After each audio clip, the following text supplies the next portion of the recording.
Welcome to my channel. Today we are going to discuss the 2 mark question and answer from the 5th unit, the RF system design from the subject transmission lines and RF system. Okay, so already I posted the remaining 4 unit 2 mark question and answers. Okay, so that are from the previous last 10-year Anna University question paper. And I posted the lecture videos for that transmission lines and RF system and transmission lines and wavegates also. If you want to learn that videos means I will give link in the description box. You can refer it, or in my channel in the name of transmission lines and RF system, one playlist is there. In that playlist, all videos are available in order. Okay. And similarly, I posted that is the problems related to each units as a separate videos. Okay. So maximum I solved the previous Anna University questions. Okay, problems. So if you want to learn that videos means I will give link in the description box. You can refer it. Okay, so now we will move to our video. The first question, what are the parameters used to evaluate the performance of amplifier, or list the characteristics of the power amplifier? So what are the characteristics or power amplifier means? The gain and the gain flatness. Okay, and operating frequency and bandwidth. Next one is the output power. Okay, output power. Then power supply requirements, noise figure. These are all the factors used to evaluate the performance of amplifier. Okay, gain, frequency and bandwidth, output power, power supply requirements and noise figure. Okay, and the second question, define transducer power gain. Okay, so the transducer power gain, it is mentioned as GT. Okay, so which quantifies the gain of the amplifier placed between the source and load. Okay, so we are placing this amplifier in between the source and load. So how the amplifier it produces, how much gain produces? In order to know that, we are using the term transducer power gain. Okay, so the transducer power gain, it is defined as it's a ratio of power delivered to load to the available power at the source. Okay, so power delivered to the particular load divided by available power from the source, it is called as a transducer power gain. Okay, so this is a very important definition. And the next one, define available power gain. The available power gain, it is nothing but it's a ratio of power available from the amplifier to the power available from the source. So what is the difference between this transducer power gain and available power gain means? The transducer power gain is nothing but power delivered to load divided by available power from the source. Okay, but available power gain is nothing but power available from the amplifier to the power available from the source. It is called as a available power gain. It is denoted by GA. Okay. Then the next thing, what is operating gain or power gain? Simply power gain. Okay. So it is defined as it's a ratio of power delivered to the load to the power supplied to the amplifier. Okay. So it is nothing but the power delivered to the load divided by power supplied to the particular amplifier. It is called as a operating gain or power gain. Okay. So PL divided by PN. So it can be what is the relation between this operating gain and transducer gain means it is nothing but GT into PA divided by PN, where PA is a available power.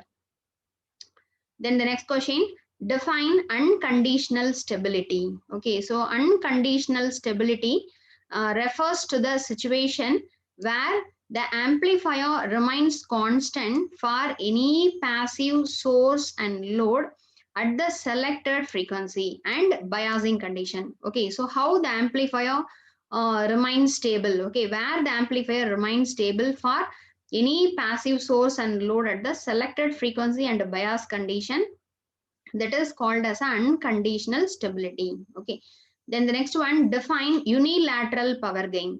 So it is the amplifier power gain when the feedback effect of amplifier is neglected. So when we are neglecting the feedback effect of that power amplifier means at the time if you are measuring the power gain, it is called as a unilateral power gain. Okay, then the next question, what are the requirements of the power amplifier? Okay, so in order to design one power amplifier, what are all the requirements? So it should have the sufficient gain. Okay, and the next one, it has to have the sufficient power handling capacity, and it has to be stable. So these are all the requirements of one power amplifier. Okay, it should have the sufficient gain and sufficient power handling capacity, and it has to be stable. Then the next one, what is the need for a matching network? Okay, so the matching network, in order to provide the impedance matching between one source and load, we have to use the matching network. Okay, so it can help to stabilize the amplifier by keeping the source and load impedance in the appropriate range. Okay, so the matching network, it can help to stabilize the amplifier by keeping the source and load impedance in the appropriate range. Okay. Then the next one, what are the factors used for selecting a matching network? Complexity, bandwidth requirement, adjustability, and implementation. So these are all the factors in order to select the matching network. Then the next one, what is mixture? Okay, so mixture, it is nothing but the RF mixture. It is used to multiply the signals of different frequency. Okay, so to achieve the frequency translation. So mixture is used to multiply the signals of different frequency to achieve the frequency translation. That is in order to convert the radio frequency into intermediate frequency or intermediate frequency into radio frequency. So normally mixture at the receiver multiply RF signal with the local oscillator frequency to get the intermediate frequency. So in order to convert the RF signal into intermediate signal, in receiver side we are using the mixture.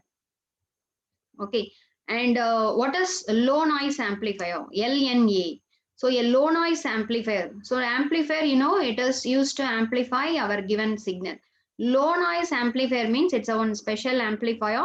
It's an electronic amplifier which amplify a very low power signal. Okay, if the input signal is of very low power means in order to amplify that type of signal, we have to use this special amplifier. It is a low noise amplifier by reducing the noise. Okay, so this amplifier, uh, that is suppress the noise and it will amplify our desired signal. So it has low noise factor. The low noise amplifier has the low noise factor. Okay, and define the threshold voltage. Okay, so what does threshold voltage means? A minimum gate voltage is required to induce a channel. Okay, induce the channel in MOSFET. It is called as a threshold voltage. So the threshold voltage is in the FET, field effect transistor, a minimum gate voltage we have to apply in order to induce the channel. It is called as a threshold voltage. Then what is VCO? So VCO means, it's a voltage controlled oscillator. Okay. So as the name implies, the voltage controlled oscillator, it gives the output signal based on the control input. Okay. So the voltage controlled oscillator with an output signal whose output can be varied over a range which is controlled by the input DC voltage. Okay. And it's an oscillator whose output frequency is directly related to the voltage at its input. So voltage controlled oscillator. The oscillator frequency is decided by the applied voltage. It is called as a VCO. So the oscillation frequency, it varies from some few hertz to hundreds of gigahertz. Okay. The VCO, it produces the frequency from hertz to hundreds of gigahertz. Then the next question, what are the applications of VCO? So VCO is used in electronic jamming equipment, function generator, phase locked loop, and the frequency synthesizer. So used in communication circuit, we are using the voltage controlled oscillator. Electronic jamming equipment, function generator, PLL, phase locked loop, frequency synthesizer. And what are the advantages of microwave transistors? Okay, so what are the advantages of microwave transistor? So microwave transistor, it is nothing but it is a miniaturized transistor. Okay, so microwave transistors are miniaturized design to reduce device and package parasitic capacitance, okay, and to overcome the finite transition time of the charge carriers in the semiconductor material. So the microwave transistors, it is a miniaturized design transistor. So what all the advantages means, in order to reduce the device and package parasitic capacitance. Okay, so in order to overcome the transit time of the charge carriers in the semiconductor material, we are using the microwave transistors. Okay, and what is bipolar transistor? So bipolar transistor, BJT, the bipolar, it is the bipolar, the name bipolar, it is nothing but the current conduction is due to both positive and negative charges, that is electrons and holes. Bipolar, it's a three-terminal semiconductor region structure where the charge carriers of both negative and positive polarities are involved in transistor operation is called bipolar transistor. So we can classify the transistor into two types, bipolar, unipolar. If the current conduction is due to both majority and minority carrier means it is bipolar. Unipolar means only due to current conduction is only due to majority carrier means that is called as a unipolar. Okay, and what are all the different modes of bipolar transistor? So in BJT, what are all the different operating modes? Okay, normal mode, active mode, cutoff mode, and saturation mode. So these are all the different operating modes of the BJT. Then the next one, write the applications of bipolar transistor. So the bipolar transistor, it is used to design the electronic circuit like oscillator, amplifier. Okay, so in we can design a mini electronic circuit based on the bipolar transistor only. Okay, then the next one, what is unipolar transistor? So unipolar transistor means, as you know, the unipolar, the current conduction is due to only one type of charge carriers, that is majority carriers. Okay, so in field effect transistor, in FET, the current flow is carried by majority carriers, either electrons or holes, means this type is called as a unipolar transistor. Okay, current conduction is due to only the majority carrier, it is called as a unipolar. Okay, then what are all these salient features of RF FET? Okay, radio frequency FET. So the RF field effect transistors are monopolar devices, that is unipolar. Current conduction is due to only one type of charge carriers. Okay, and it is a voltage controlled device. So it's a voltage, that is the current flow through the FET can be controlled by the voltage applied in the gate terminal. So it's a current controlled device, and it have the high input impedance. So for FET, the input impedance is very high and it operates at a very high frequency. So these are all the features. Okay, it's a monopolar device, that is unipolar device. It's a voltage controlled device. It has a high input impedance and it operates at very high frequencies. Okay, and the noise is also less when compared to bipolar devices. Okay, then the next one, how the RF FETs are classified. So the RF FET are classified based on the gate connection to the conduction channel. Okay, so how the gate is connected to the conduction channel, we are classifying the RF FET into different type. One is junction FET, that is JFET.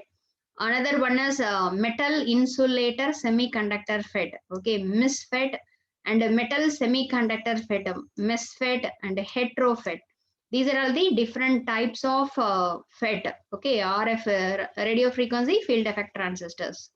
And the next one, what are the advantages of unipolar device? Okay, so the advantages unipolar device, you know, unipolar means the current conduction is due to only the majority carriers. Okay, so what are the advantages means, the efficiency is high, noise figure is low. Okay, and it may have the voltage gain in addition to current gain.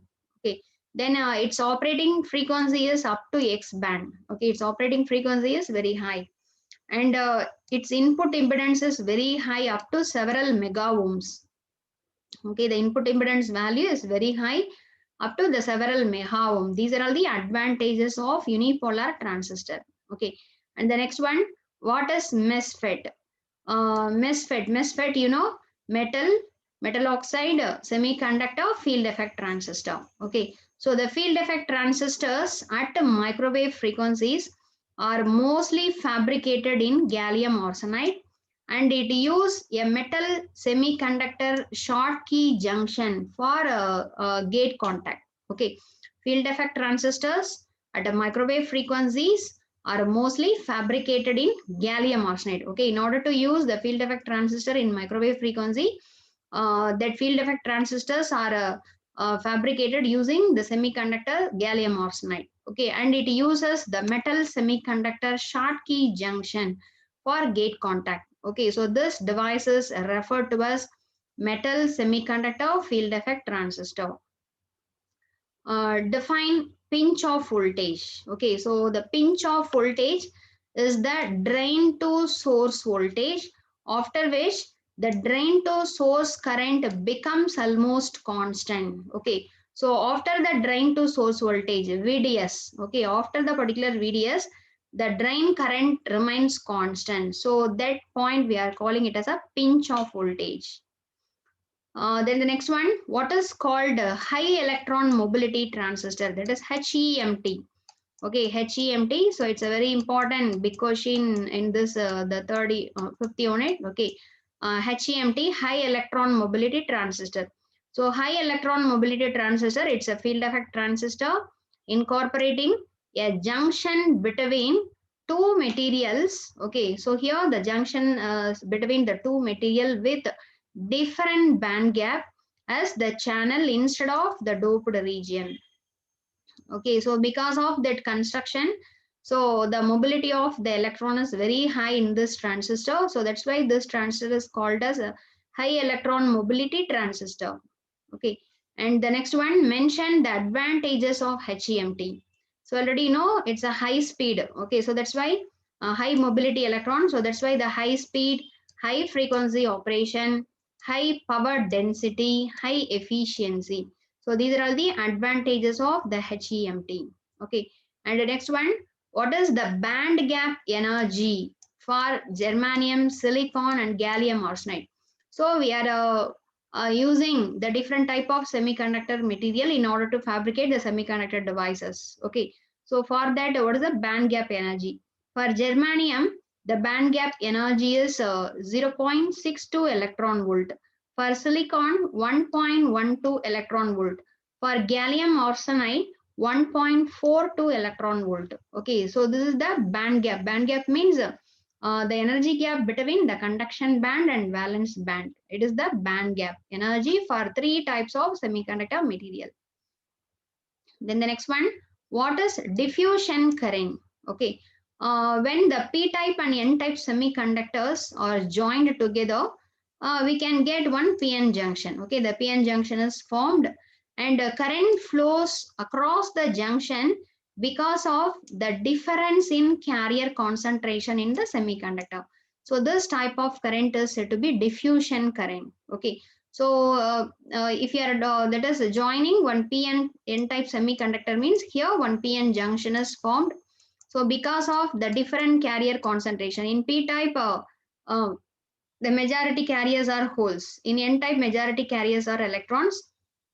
Okay, so due to the difference in concentration, so the carriers are moving in opposite direction. So the current, it will flows through the particular semiconductor. This current is called as a diffusion current. Okay, and the next one, what is Schottky contact?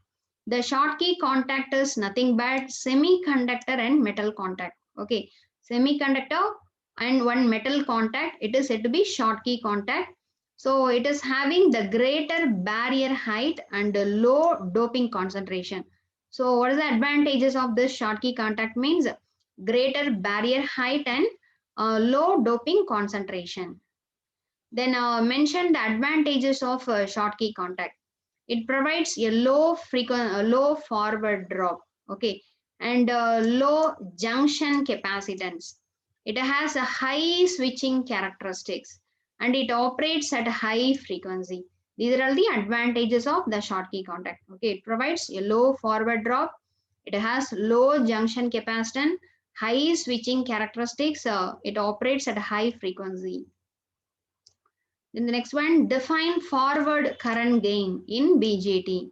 So the forward current gain, it is nothing but it is defined as the ratio of forward collector current to forward base current. Okay, ratio of IC divided by forward collector current to forward base current under constant collector emitter voltage. Okay, VC under constant VCE IC divided by IB, it is called as a forward current gain. Similarly, what is a reverse current gain in BJT? Reverse current gain is defined as its a ratio of a reverse emitter current to the reverse base current. IE divided by IB under constant base collector voltage. Okay, so under constant VBE, the ratio of emitter current divided by the base current, it is called as the reverse collector current in BJT. Okay, so these are all the some of the questions from the 5th unit RF system design concepts. Okay, so thanks for watching my channel, and please subscribe my channel for more videos. If you want to learn the remaining 4 unit 2 mark questions and related problems, okay, that is the Anna University problem, big question as well as the 2 mark question.